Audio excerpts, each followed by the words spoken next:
welcome the chair of our Board of Trustees, Maureen Collins-Zupan, our Provost, Ufamata, Deans Bear and Gallowette, Newell and King and Chaplain Adams, and of course, our distinguished Convocation speaker, Dr. Christopher Byrer. Members of the faculty and staff, students of Hobart and William Smith, and our Geneva neighbors, welcome to Convocation.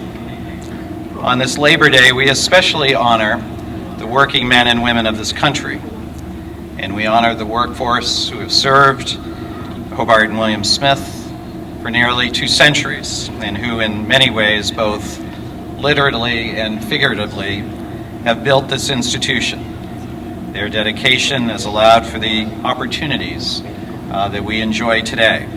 And so we thank them and honor them on this Labor Day and every day. But today we gather in this beautiful place, in an area where ancient glaciers carved bodies of water into the land millions of years ago, creating the rolling hillsides and lakes that we now call home. In this spot is the ancestral home of the Seneca tribe of the Iroquois Nation, whose system of democratic governance influenced the creation of the United States Constitution. Just a few miles down the road in Seneca Falls is the birthplace of the women's rights movement that led to a revolution of equality and to the creation of William Smith College. Look around the homes and the farms that line the streets and roadways of upstate New York, and you'll see important stops on the Underground Railroad to freedom. And this is where we begin this year's academic journey, surrounded by nearly 100 flags representing the home countries of students who've traveled to Geneva for their education, and the countries where our students are currently studying abroad. We're joined by the dedicated faculty of the colleges, whose commitment to our students is matched by their own intellectual agility and their desire to do good and relevant work. We're joined by our staff, whose commitment and dedication to the colleges and ensuring that we thrive and prosper. And so we begin this academic year, and we welcome our first-year students and new faculty and staff to the community. Welcome to a place where Professor Nan Arens described the summer as one that values the search for the intersection of compassion and justice. Welcome to a place that cherishes equality and democracy, to a place that makes the study of gender central, and to a place that celebrates difference in all its forms. But we begin this academic year with a challenge, and one that will require a shift in our individual and collective behaviors and thinking. This summer, our campus received significant national media attention as Hobart and William Smith were drawn into the center of a nationwide dialogue regarding sexual assault on college campuses. As an institution of higher education that always strives to improve, our response must mirror our mission to seek advancement in knowledge and to provide leadership on a defining social issue. And as we acknowledge that the colleges have systems, policies, and procedures, and caring professionals that exceed the standards at many institutions, we are called to do more. We are called to do better. I recall the honor of hosting the Nobel Peace Prize recipient, Wangari Maathai, when she came to campus in 2008 to receive the Elizabeth Blackwell Award. Dr. Maathai knew our campus very well because she had sent 2 of her children to Hobart and William Smith. At that event, Dr. Maathai said, "There are opportunities even in the most difficult moments. There are opportunities even in the most difficult moments." She would know.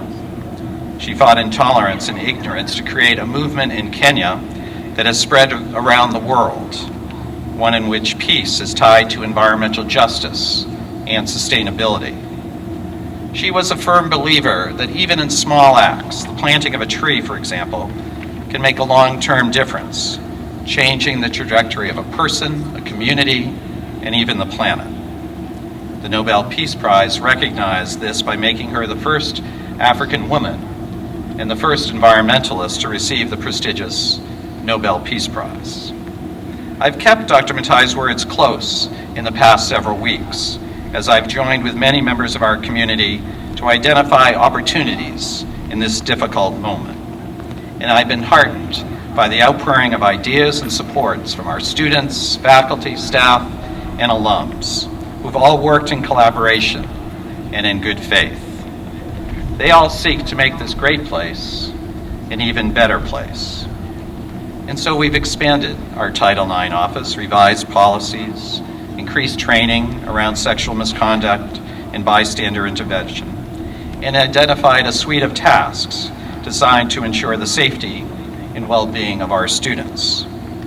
Importantly, we've begun the hard but essential work of moving beyond mere compliance with the law to the creation of a campus model that values inclusion and social justice.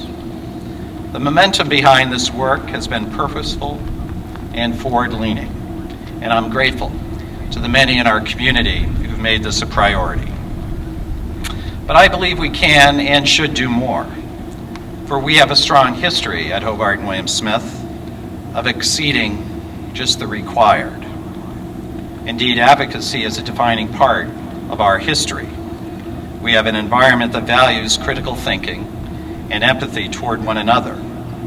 The colleges had the first program in LGBT studies, in men's studies, in the nation. Our women's studies and Africana studies programs were among the first in the nation. Most recently, we've created a social justice minor and campus committees organized around inclusive excellence.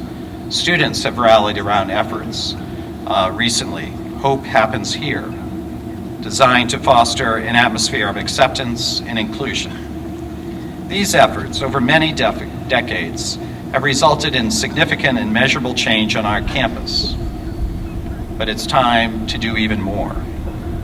In reviewing the work we must accomplish, I recalled a pod of first-year seminars that previously existed at Hobart and William Smith called A Culture of Respect.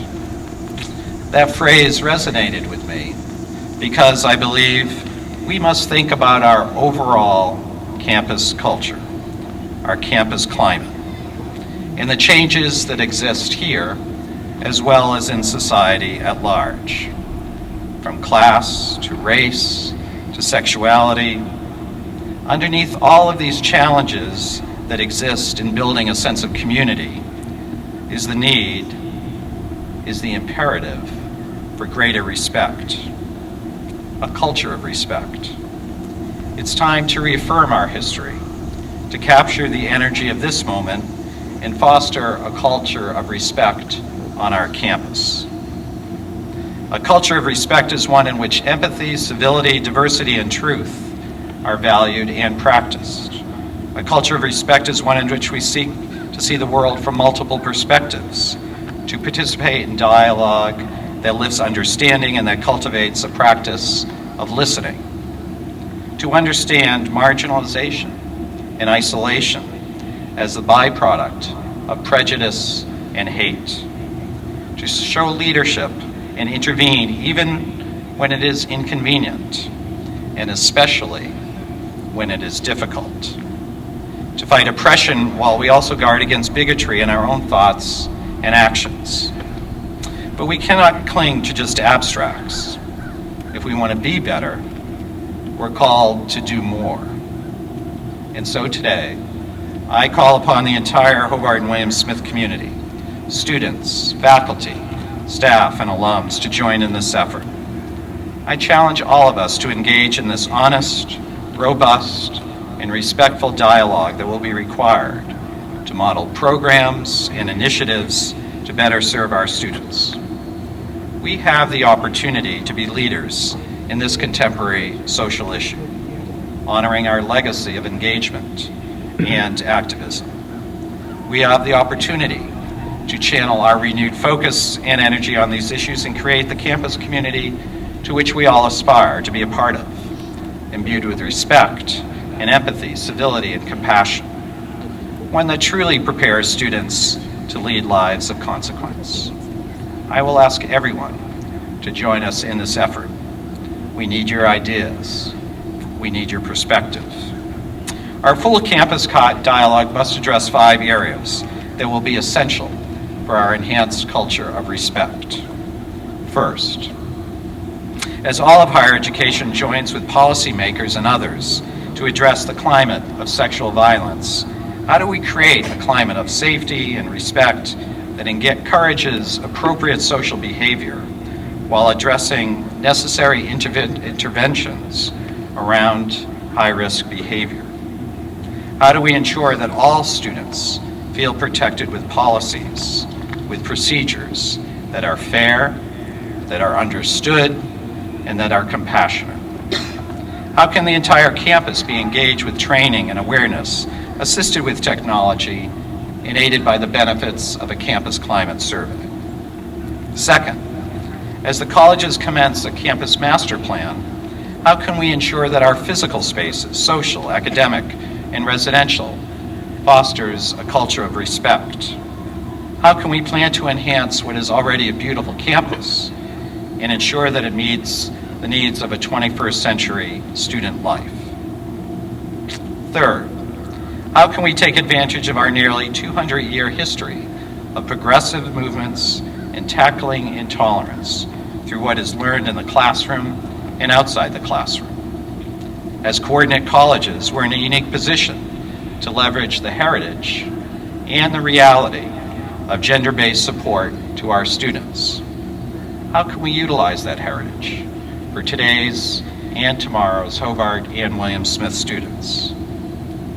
Fourth, in a campus that appropriately prizes debate in pursuit of the truth, how do we foster civil and respectful dialogues across our differences? How do we utilize the benefits of social media while thwarting the deleterious aspects of the medium? How do we model civic discourse that allows for these hard but essential conversations? And fifth, as our faculty reviews the curriculum this year, how do we ensure that the academic program continues to inspire us individually and collectively and enhances our culture of respect? How can our curricular options add to our understanding of these issues with a deepened understanding for our students of today's world, today's economy, demographics, and privileges? In the coming days, I will appoint a steering committee comprising students, faculty, staff, and alums who will guide our efforts. All campus constituencies must be engaged if we're truly to have the kind of inclusive dialogues that are essential.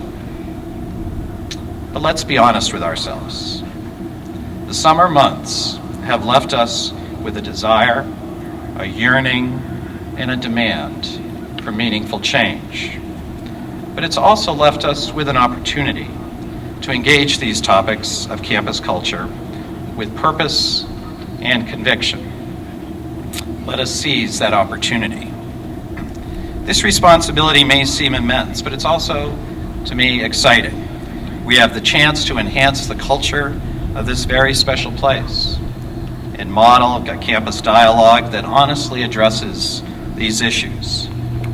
As Dean Baer frequently reminds incoming first-year students, you have just 4 falls and 4 springs on this campus.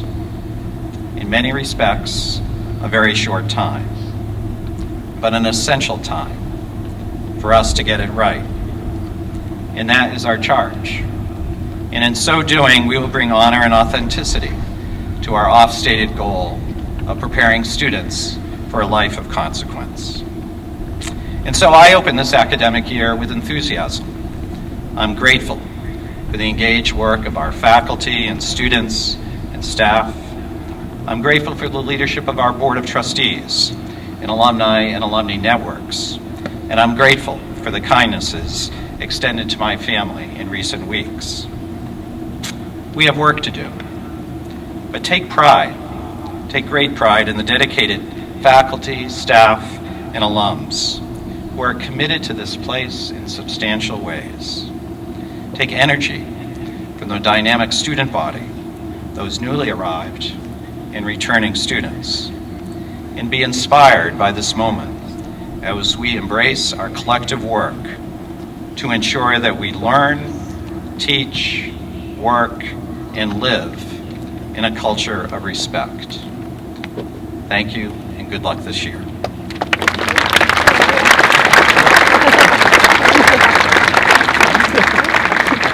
Thank you. It's my view that one can measure the strength of a college or university by looking to its alumni and alumni.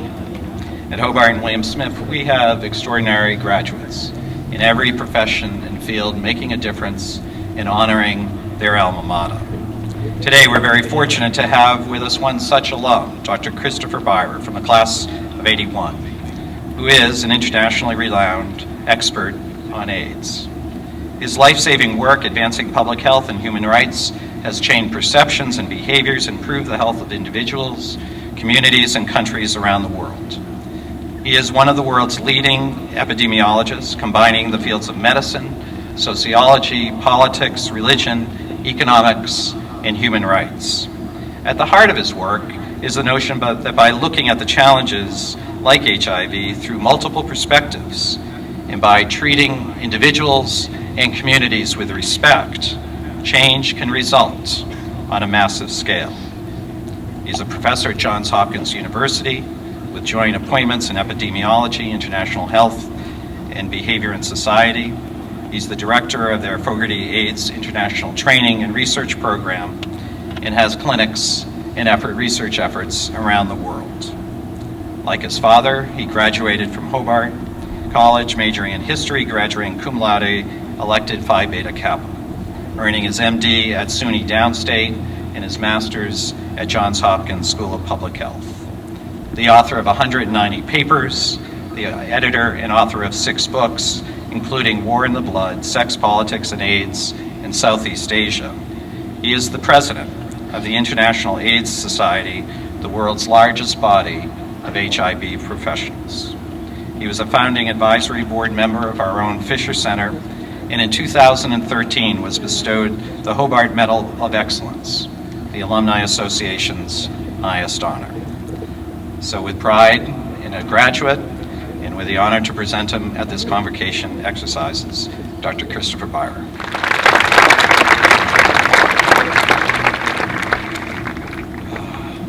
Good afternoon, ladies and gentlemen, friends and colleagues, and incoming students to the colleges.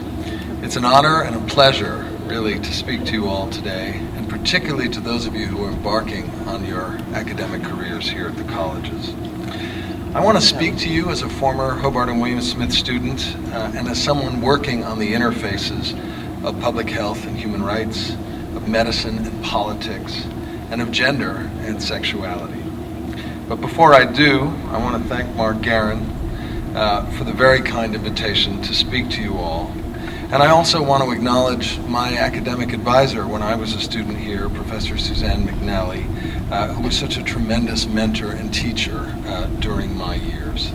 It really is wonderful to be back here among you all. Oh yeah, that certainly is an applause line, yeah. And let me add to the incoming classes another word, which is congratulations. You are really embarking on an extraordinary period in your lives. It's an incredible intellectual, social experience, and what I would say to you really is savor it. Lean in. The opportunities before you are precious, and the time to engage in them is really precious. I was happy at Hobart and William Smith colleges. Friends made here have been friends for life. I majored in history, as you just heard, but I'm not a historian.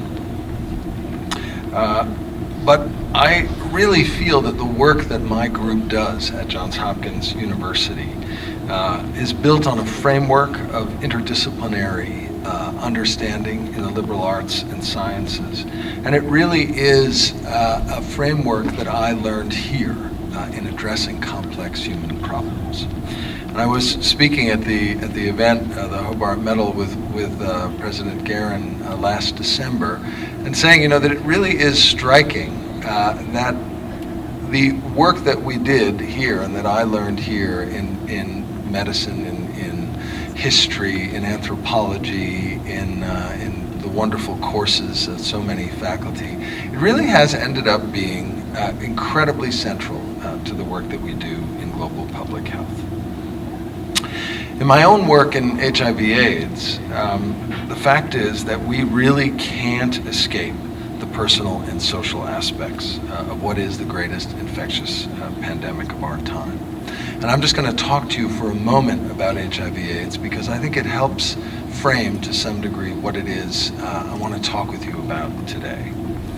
77 million people worldwide have been infected by the HIV virus, which is really an extraordinary number. 38 million people have already died of HIV/AIDS, and we have 25 million people living in the world today with HIV who are still not able to access treatment. So it is an enormous human toll, and that toll is very unevenly distributed. Most of our human family living with HIV live in Africa and in Asia and in the former Soviet Union. But among developed countries, among industrialized countries, the US is an outlier. We still have a very serious HIV epidemic in this country, about 55,000 new infections a year. And more than 60% of those are happening in one relatively small group, and that is among young gay and bisexual men. So this is a part of the talk, right? And I never give a public talk without telling at least one group of people to use condoms. So for the, good, you got that joke, I love it. So for the gay and bisexual men who are out there, use those condoms, because your generation really, unfortunately, is still bearing the burden of this disease. So what have we learned in all these years of dealing with HIV and trying to control it globally? We're now 3 decades into this pandemic. So the first thing is that leadership really matters and political will really matters. We also know that health systems matter, and most have been terribly inadequate in terms of dealing with the epidemic. We know that where HIV continues to spread and where suffering and loss of life have been greatest, something else matters even more than political will and even more than the health systems. And that something, what really stands out as a principal barrier to success in control of HIV/AIDS, is gender inequality. When women are not in control of their sexual and reproductive lives, when they can't negotiate condom use, can't access contraception, or have the right to say no to sex, HIV remains out of control. In much of sub-Saharan Africa, the majority of new infections are in girls and young women. And while there are some biological factors at play there, the overwhelming driver of that disparity is inequality between men and women. It's remarkable how important that gender imbalance is, and it's also really important how interventions that have attempted to address it can be so potent in improving public health. So we've known for years that the single most important predictor in child survival, in household health, and in well-being is the education of women and girls, their empowerment and their ability to make choices in their own lives. So how does that relate to all of you? Educated young people, now all in college, and living in a time and place where gender equality is supposed to be the norm. So I think there are several things we really have to think about when we want to answer that question. And first, maybe most importantly, is that we have to acknowledge that as a society and as a culture, we are not there yet, particularly when it comes to dealing with sex, with sexuality, and with our ability to speak frankly about our sexual lives. Sexual coercion and from subtle forms to outright force is still with us, and it is with us on our campuses.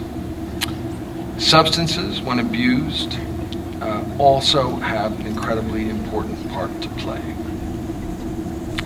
We have to take much more seriously that role of substance use in sex and sexuality, alcohol above all, but also the array of other drugs, prescription and illicit, that circulate on our campuses. Substances, when abused, shift the power dynamic toward aggressors and aggression, and are consistently implicated in gender-based violence and in cultures and contexts of impunity. We have to face these issues together on multiple levels. Each of us has work to do, men and women. We have to look inward and ask ourselves if we're ready for sexual life and on what terms. What kind of relationships do we want? What are our boundaries and how do we make them clear? And then we have to look toward each other. Are we really there for our friends, including when they're wasted or high? Do we have their backs when we might have to confront frightening situations or look like we're bringing down the party? And we have to look at what I would call in my world, what we call in our world, the structural issues. Contexts which may increase vulnerability. Are there contexts and structures like Greek life, for example, which may be increasing risk and vulnerability? Contexts which empower abusive behavior and undermine respect for women, the culture of respect, that's the theme of this convocation.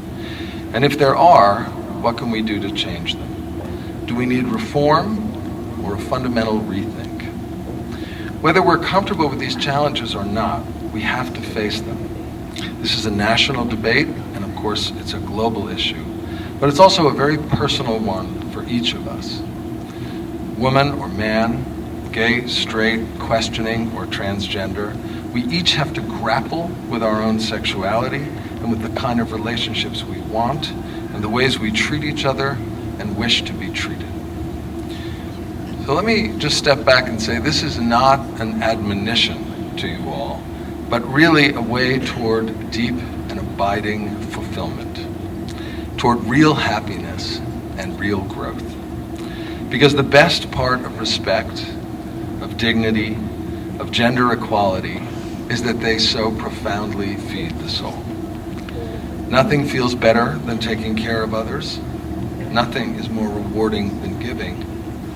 And finding love in all its various forms is the hidden jewel at the center of our desires. We are all in this debate together, and we have a long way to go.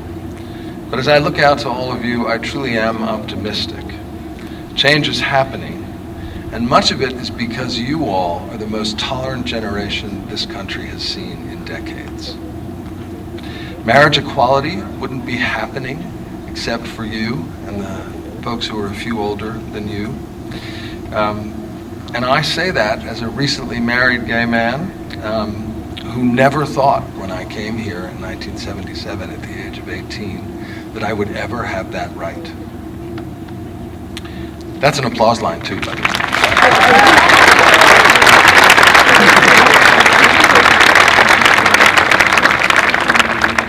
So let me say that what I really wish for each and every one of you is the happiness that comes from being a true and real friend, and the friends that you're going to make in your time here at the colleges. The fulfillment that comes from relationships, sexual and not, but relationships that you build on trust, on honesty, and on caring. And also the energy and the passion that we're going to all need to help make the changes we need to see start happening.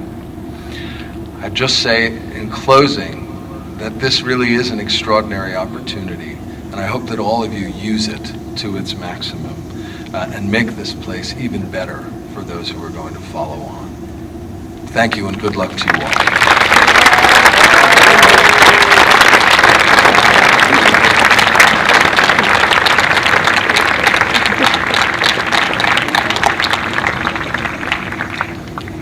Thank you, Chris, for the work you're doing to save lives around the world. And thank you for that inspiring speech, which captures, I believe, the ethos of Hobart William Smith. I am Maureen Collins-Zupan, proud to be the chair of your Board of Trustees. It has been my privilege this summer to spend time with our students, faculty, staff, and alums in conversation and idea building around our community standards. Even in the midst of such sobering conversations, I have been impressed by the civility and compassion this community has displayed to one another and the seriousness of intent that has been shown. We enter what promises to be an exciting and eventful year at the colleges. one in which all members of our community will have opportunities for expression and input. I'm looking forward to the dialogue. To the faculty and staff, I thank you for your service to Hobart and William Smith Colleges and for your commitment to our students. In your words and actions, you display an unwavering belief in the power of education, which will propel our activities in this coming year. To our students, welcome to the new academic year with all of its attendant opportunities and challenges. You have before you 2 semesters to explore new concepts and cultures, to learn about the world and about yourself, to push your limits and expand your horizons. With the privilege of this time and this education, you also have responsibilities. Hobart and William Smith Colleges will demand that you grow and give back, that you exceed expectations, discover your life's work, and make intelligent choices. Hobart and William Smith Colleges will inspire you to lead a life of consequence. On behalf of the Board of Trustees of Hobart William Smith Colleges, welcome to the academic year. And to the podium, I now welcome Provost and Dean of the Faculty, Dr. Titi Ufamata.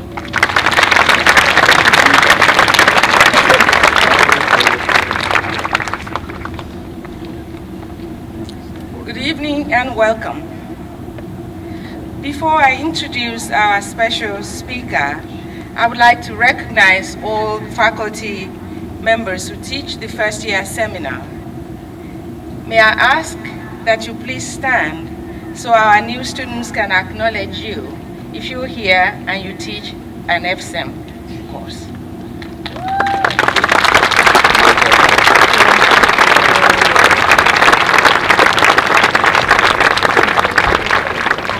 Thank you. It is now my great pleasure to introduce our next speaker, Assistant Professor of Philosophy, Rodman King, the 2013 recipient of the Faculty Prize for Teaching. That should be 2014. Recipient of the Faculty Prize for Teaching. Since joining the HWS faculty in 2005, the high standards to which Professor King holds his students has inspired both academic and personal growth. He is an important part of making HWS intellectually rigorous and educationally valuable. He is passionate about teaching and about improving the intellect and wisdom of our students. Professor King received his PhD and master's degrees from the University of Rochester and his bachelor's degree from Roberts Wesleyan. In addition to philosophy offerings, Professor King teaches leadership ethics courses for the Centennial Center for Leadership and has given workshops on diversity, activism, and racial privilege. He is also faculty advisor to Sankofa, the Black Student Union. Ladies and gentlemen, Professor Rodman King.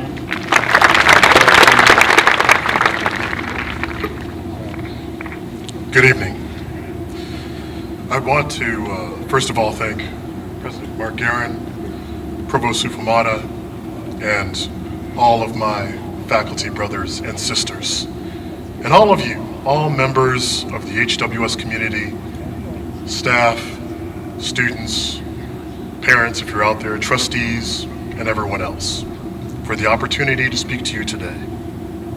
In the time that I have, I wish to pose to you, to all of us, a direct question.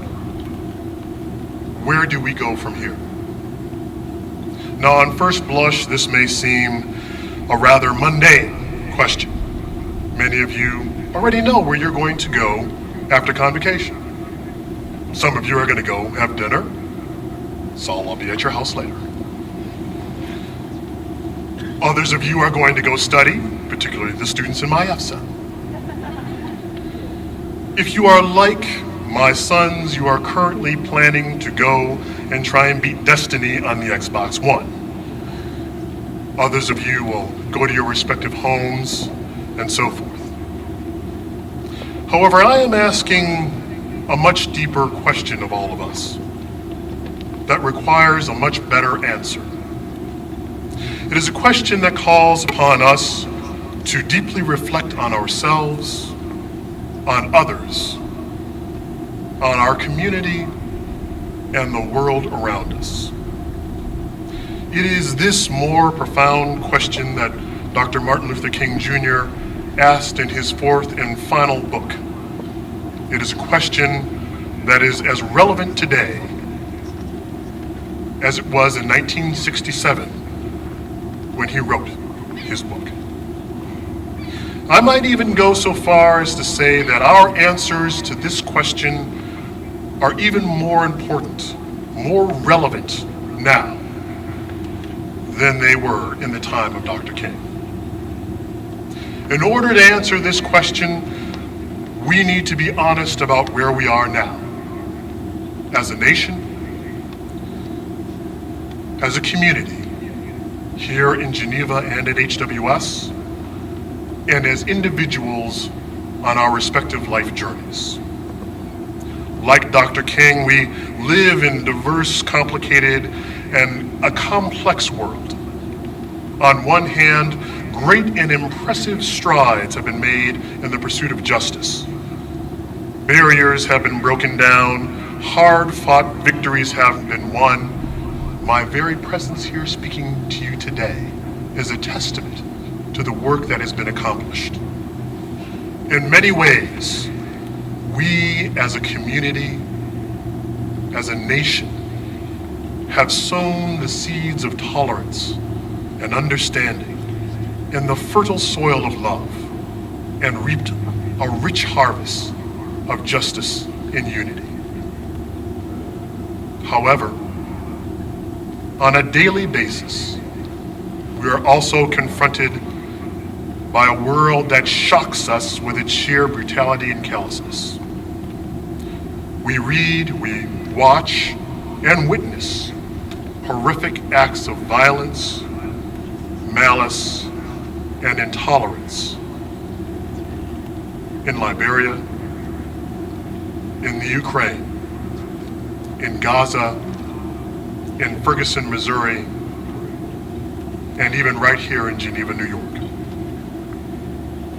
It is in this context that we, you and I, all of us, must become aware of the fact that our individual beliefs, our actions and inactions are woven together with those of others to form the tapestry of our common destiny. We can, through our beliefs, actions, or inactions, contribute to the suffering and brutality of this world.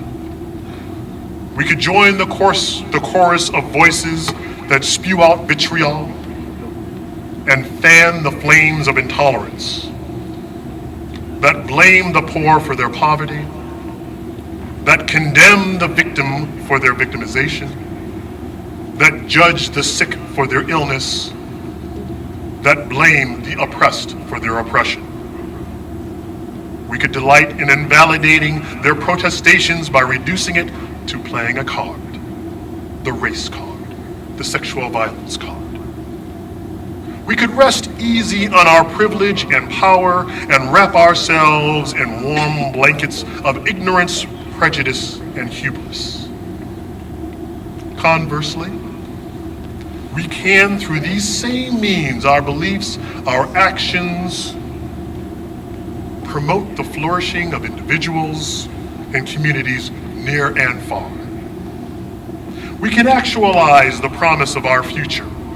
We, the faculty, staff, students, parents, trustees, alumni, members of the community, have the power to rebuild, revitalize, and restore our communities. We can direct our effort, our energy, our time, our excellence to community agencies, to NGOs, to local governments, to volunteer opportunities, and individual efforts. And where these do not exist, we can create them. We can dispel the darkness of ignorance and bigotry, violence, hatred, and prejudice. We can make this community and others like it into a place where everyone is an ally and a partner in the struggle for justice, where full inclusion and participation for all is the rule, not the exception. We can create and support educational programs that promote awareness, inspire empathy, and action. We have within us the power to dismantle those structures and institutions in our communities that foster and reinscribe privilege, prejudice, and hate. We have the power to free our community of violence, of racism, ageism, sexism, ableism, and all forms of discrimination, oppression, and marginalization, so that no individual, no person must dwell in the basement of the great house of humanity. Where do we go from here? I ask that you and I join together, that we have the strength and courage to do this work, so that together we can educate and learn, so that together we can cry and comfort, so that together we can struggle and bring peace, so that together we can transform our lives, our community, and our world, so that the promise of our future becomes the present reality. Thank you.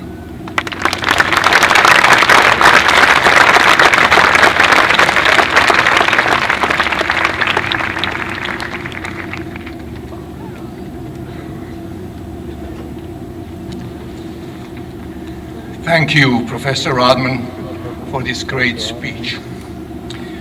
As the Dean of Hobart College, it gives me great pleasure to introduce the Hobart student speaker. Each spring semester, students elect one rising junior from each of the colleges to serve as a non-voting member of the Board of Trustees for one academic year. In their senior year, students' trustees become voting members of the board.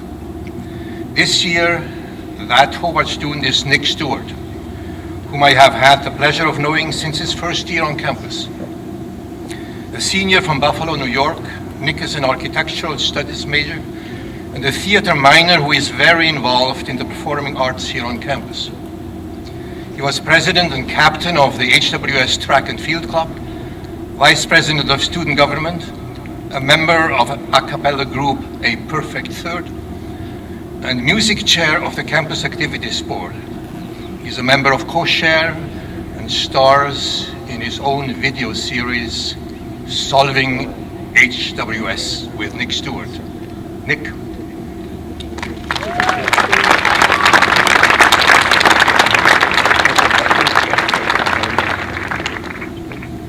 Thank you, Dean Bear. 1 second, my lips are a little dry. Okay.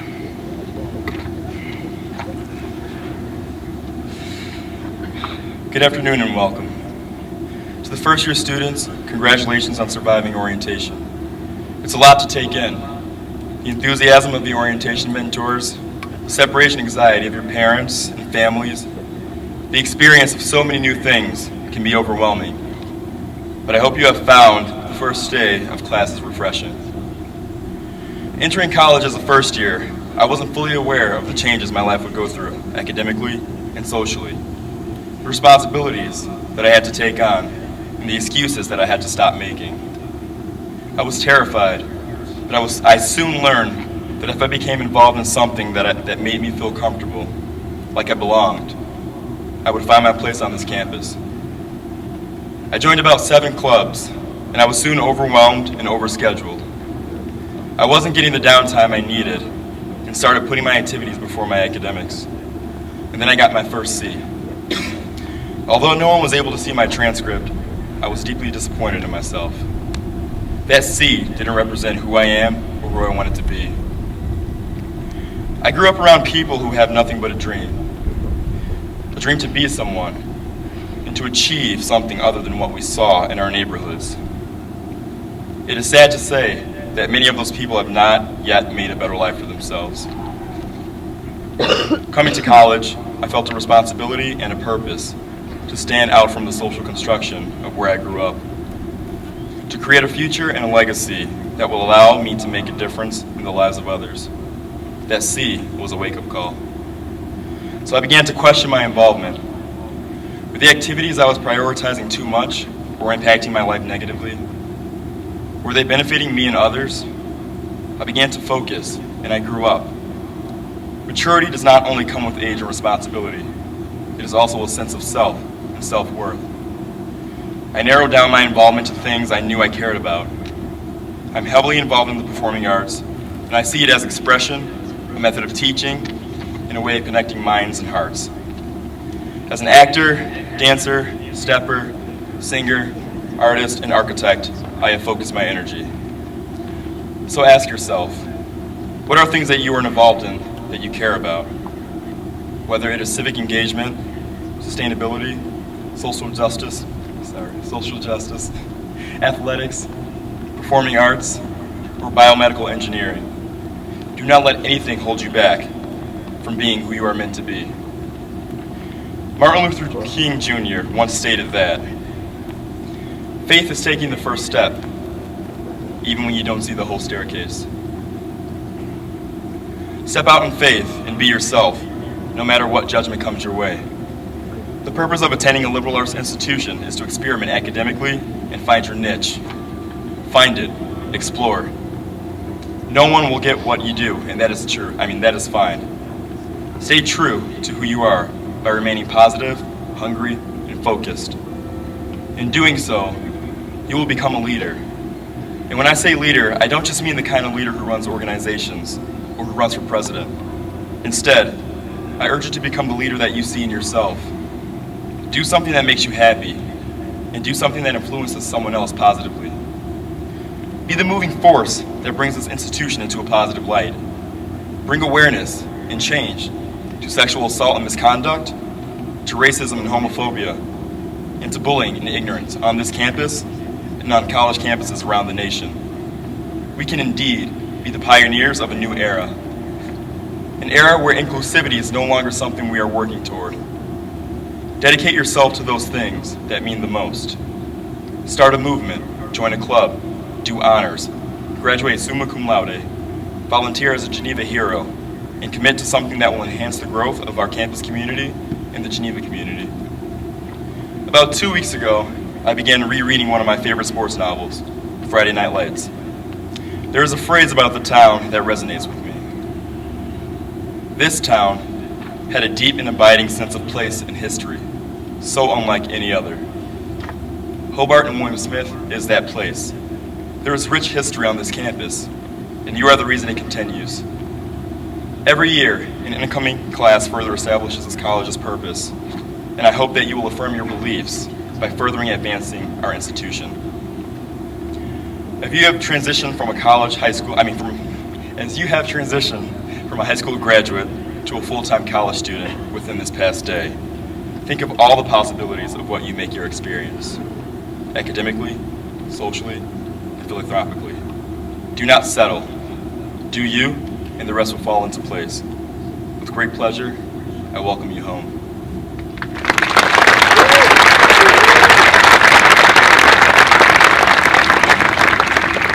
Thank you so much, Nick. As the Dean of William Smith College, it is my honor to introduce Caroline Demeter, William Smith's student trustee. Like Nick, Caroline is a voting member of the Board of Trustees. An environmental studies major with minors in biology and dance, another dancer, Caroline is a member of the Leadership Certificate Program and a past participant of the Centennial Center for Leaderships. Leaderships Institute Conference. Caroline is president of Koshare and has participated in the faculty dance concert and the junior-senior dance concert. She's a member of the William Smith Congress and was an orientation leader. Ladies and gentlemen, Caroline Demeter.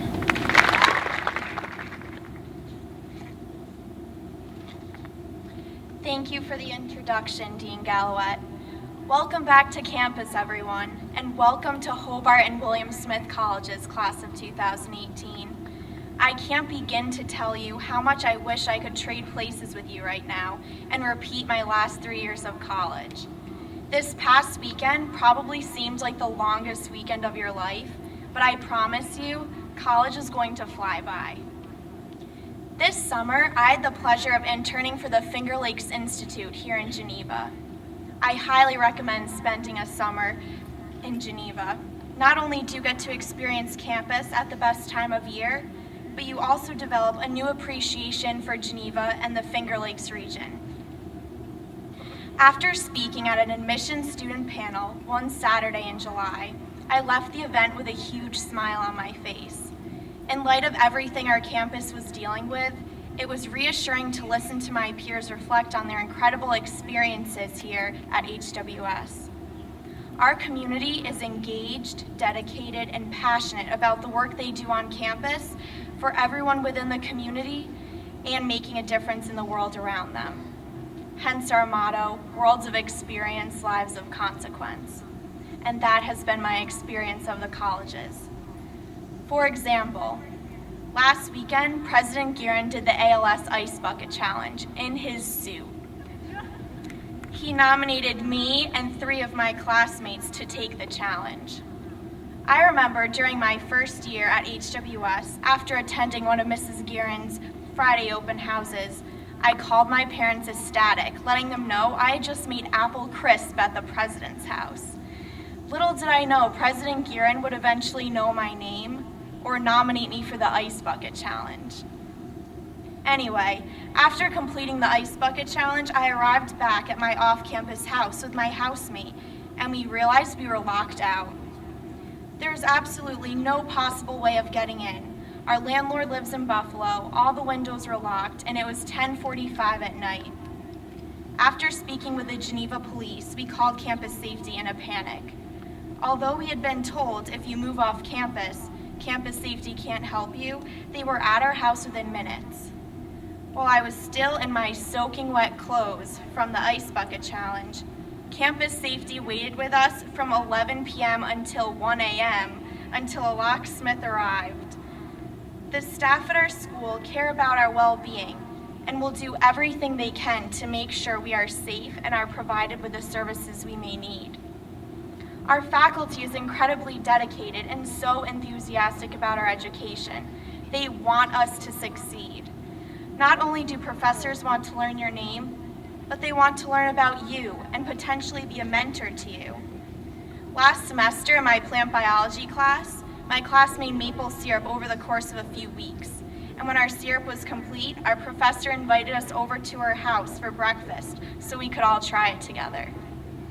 One year, my chemistry professor brought his family to watch me and a few of his other students in our spring dance performance. This summer, when I returned to campus, my room was not ready yet, so one of my professors let me stay at her house. I can guarantee you that you will all develop wonderful relationships with your professors due to the values our institution holds and the incredibly dedicated faculty we have here. As students, we also support one another, whether that's celebrating the William Smith Soccer Championship, getting together to think through how we can use the new campus farm, or editing one another's papers, we work together. Being here over the summer gave me the opportunity to see that collaboration up close. I attended many different meetings and conference calls with students, faculty, staff, and alums about sexual misconduct. The conversations I had were heartfelt, honest conversations about campus culture and changes that need to be made as we move forward. And so, it's because of my deep belief in the power of the colleges that I know we have the capability of taking this situation and turning it into an opportunity to become a leader among colleges by working together. We have a unique campus community and dynamic, and we are fortunate that we can develop great relationships with professors, staff, and peers. I am confident we are moving in the right direction, and I am so proud of the changes being made, the conversations happening, and how we are handling this situation as a community. To the first-year students, I look forward to meeting you this year, and I'm excited for you to become a part of this amazing community. Thank you.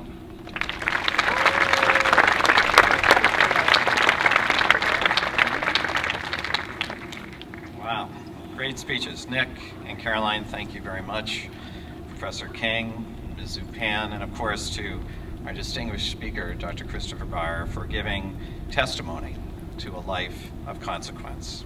To conclude today's ceremony, I call forth our chaplain, Leslie Adams. Chaplain Adams.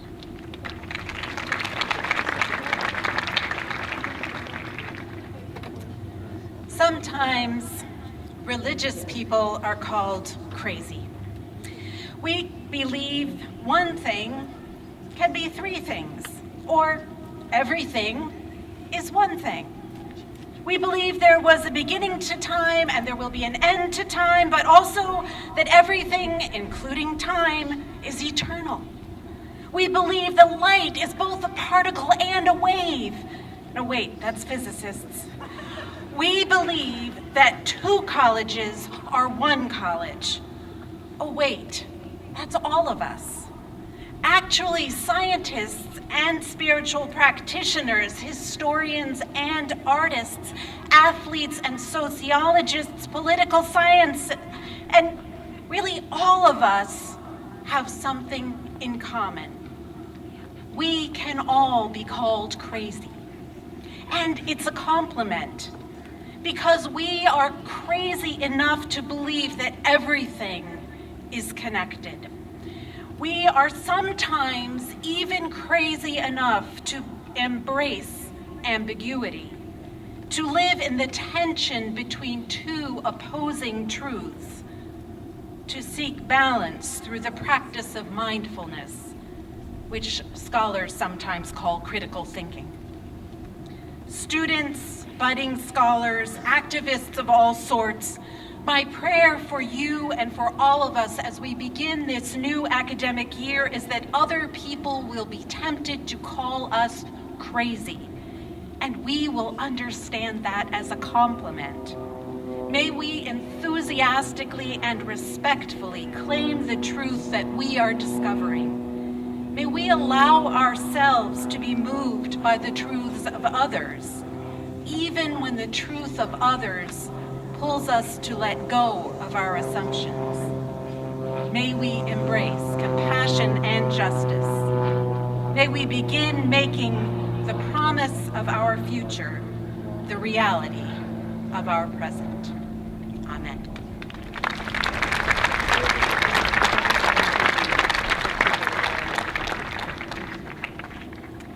This now concludes Convocation and begins the 2014-15 academic year.